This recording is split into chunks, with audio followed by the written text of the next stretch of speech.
Dr. Anna Kingsford, an outstanding English theosophist of the 1880s, was said to be clairvoyant from the time she could speak.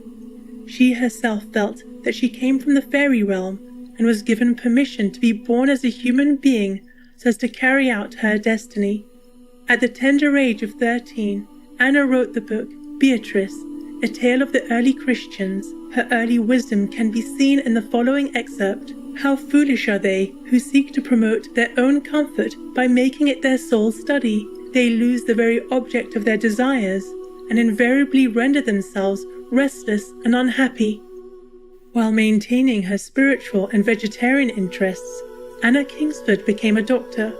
Not only was she one of the first female medical doctors in England, she graduated from medical school without experimenting on any animals. The subject of her medical degree thesis was Vegetarianism and Ethics. This led Dr. Kingsford to the writing and publishing of a well-received book, The Perfect Way in Diet. Dr. Kingsford continued with her inner spiritual and mystical experiences, which she documented in several books in collaboration with longtime friend Edward Maitland. She also became known as an outspoken animal and women's rights activist.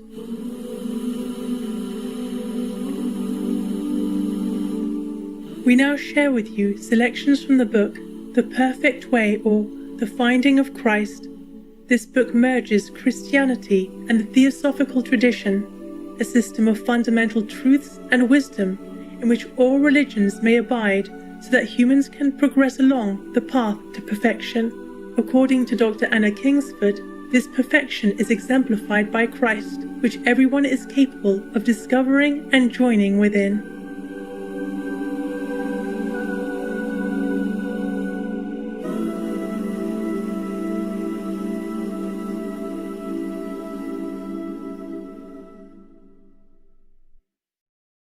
The second lecture, The Soul and the Substance of Existence, Part 2 and 3. The outer envelope of the macrocosm and the microcosm alike, the earth or body, is thus in reality not elemental at all, but is a compound of the other three elements. Its fertility is due to the water, and its transmutatory or chemical power to the fire. The water corresponds to the soul, the best principle of P.3, while fire is to the body what spirit is to the soul. As the soul is without divinity and life until vivified by the spirit, so the body, earth or matter, is without physical life in the absence of fire. No matter is really dead matter, for the fire element is in all matter, but matter would be dead, would cease, that is, to exist as matter, if motion was suspended, which is, if there were no fire. For, as wherever there is motion, there is heat, and consequently fire and motion is the condition of matter, so without fire would be no matter. In other words, matter is a mode of life.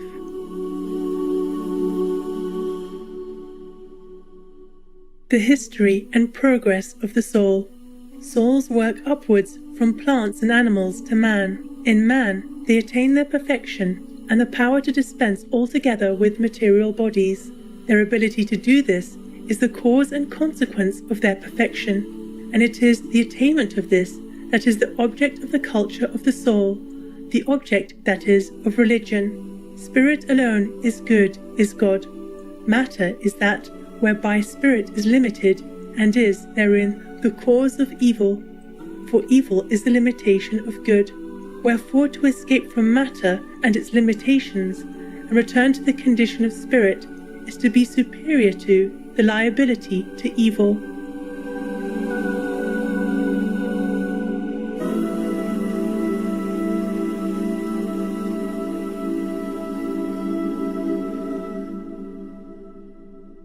Formerly, the way of escape for human souls was more open than now, and the path clearer, because, although ignorance of intellectual things abounded, especially among the poorer folk, yet the knowledge of divine things and the light of faith was stronger and purer. The anima bruta, or earthly mind, was less strongly defined and fixed, so that the anima divina, or heavenly mind, subsisted in more open conditions.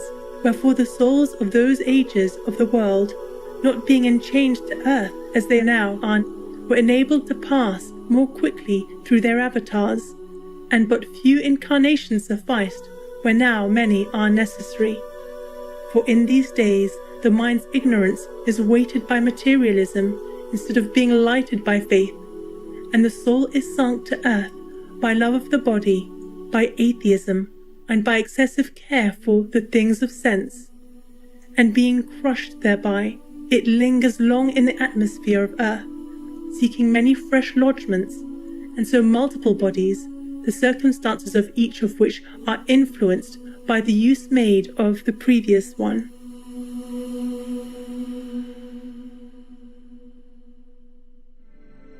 For every man makes his own fate, and nothing is truer than that character is destiny.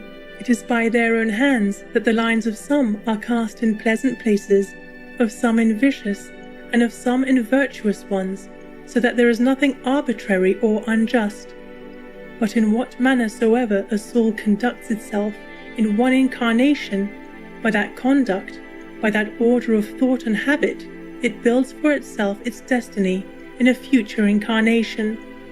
For the soul is enchained by these prenatal influences, which irresistibly force it into a new nativity at the time of such conjunction of planets and signs as oblige it into certain courses and incline it strongly thereto. But if the soul oppose itself to these influences and adopt some other course, as it well may, to its own real advantage, it brings itself under a curse for such period as the planets and ruling signs of that incarnation have power. But though this means misfortune in a worldly sense, it is true fortune for the soul in a spiritual sense.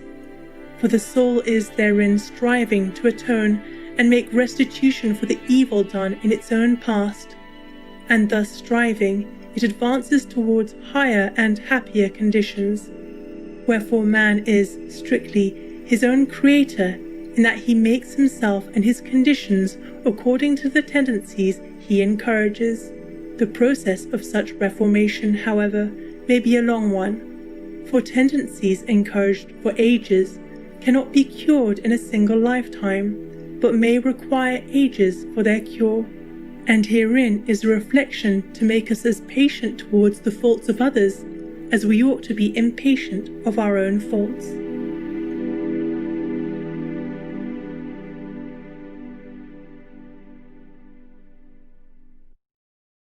Generous viewers, it's been a pleasure to have your company for today's Words of Wisdom.